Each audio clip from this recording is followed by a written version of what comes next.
वकिली क्षेत्रात येणाऱ्या नवीन वकिलांसाठी देशातील पहिल्या ॲडव्होकेट अकॅडमी आणि रिसर्च सेंटर महाराष्ट्रात सुरू करण्याचा निर्णय महायुती सरकारने घेतलाय। त्याचं भूमिपूजन नुकतंच नवी मुंबईतील तळोजा येथे देवेंद्र फडणवीस यांच्या हस्ते पार पडलं।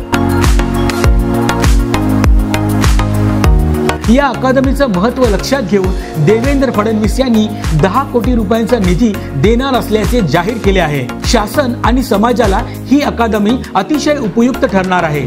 तसेच यामुळे न्यायदानाच्या क्षेत्रात उत्तम काम होईल।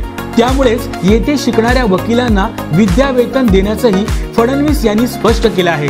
चांगले कायदे बनवण्यासाठी या अकादमीची निश्चित मदत होईल। त्यासाठीच महायुती सरकारनं हा निर्णय घेतलाय।